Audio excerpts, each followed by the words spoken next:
पाठ नंबर 4। इच्छा शक्ति से प्राकृतिक नियमों पर भी विजय हासिल की जा सकती है, उस पर आज बात करेंगे। अपने कॉलेज के अंतिम दिनों में कुछ ऐसा हुआ जिसने उसकी जिंदगी में टर्निंग पॉइंट दे दिया।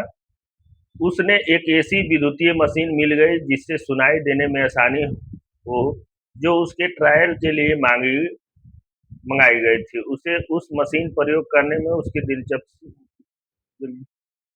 दिलचस्पी नहीं थी, क्योंकि उसने ऐसे भी एक मशीन का प्रयोग करने का कोशिश की थी, पर सफल न हो पाया था। अंततः उसने उस यंत्र को उठाया और यूं ही कान में लगा लिया।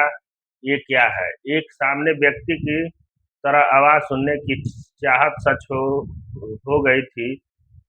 उसने पहली बार इस तरह से आवाज सुनी थी जिस तरह से कोई असामान्य व्यक्ति सुना है। ईश्वर अपने अजूबे बड़े रहस्यमय तरीके से करता है। वह आज बहुत प्रसन्न था। उस मशीन ने उसकी दुनिया ही बदल रखी थी।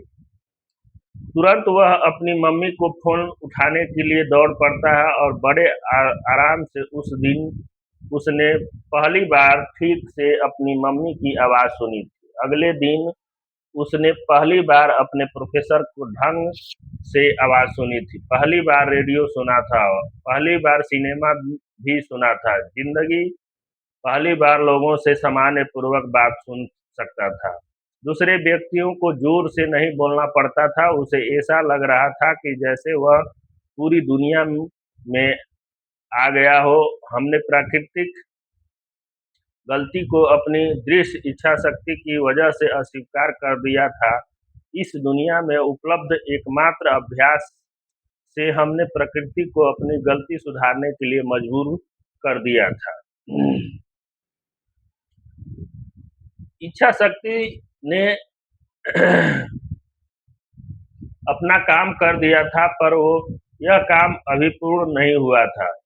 अभी भी लड़के के इस विकलांगता को एक संपत्ति में बदलना बाकी था।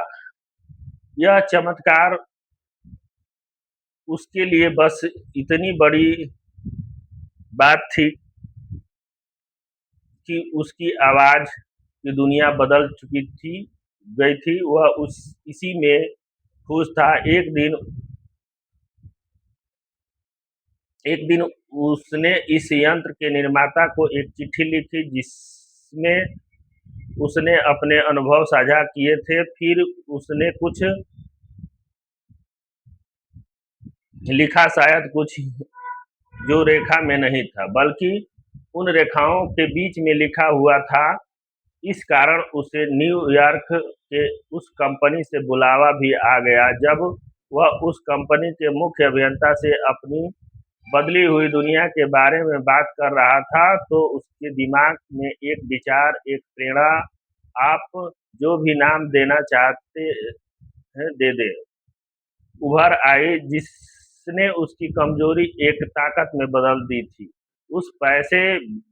उसे पैसे भी मिलने लगे और खुशियां भी आ गई। इस विचार का पूरा गठजोड़ था। उसने उन लहकों बहरों लोगों को मदद करने की ठानी जो पूरी जिंदगी बहरे बनकर ही काट देते थे और इस यंत्र के उपयोग के बारे में जानते नहीं हैं। उसने सोचा, अगर उन्हें इस यंत्र के बारे में पता चल जाए तो उनकी जिंदगी बदल सकती है। उसने अपनी बदली हुई जिंदगी के बारे में बताने की ठानी। वह तभी इस निर्णय पर पहुंच गया था कि वह पूरी जिंदगी उन लोगों के मदद के लिए समर्पित कर देगा।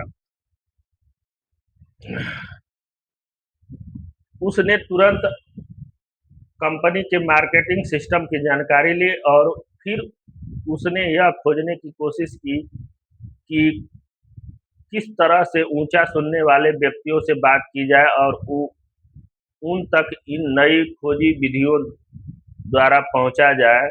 जब उसने अपना प्लान बना लिया तो उसे प्रेजेंटेशन देने के लिए कंपनी में बुलाया गया। प्रेजेंटेशन प्लान देते वक्त ही उसे 2 वर्ष का अपने एम्बिशन को आगे बढ़ाने के लिए अनुबंधित कर लिया गया। जब वह ऑफिस जा रहा था तो उसके चेहरे पर संतुष्ट के भाव झलक रहे थे। झलके में भी क्यों न, वह उन हजारों लोगों की जिंदगी संवारने जा रहा था और थोड़ा बहुत अपना सपना पूरा करने भी।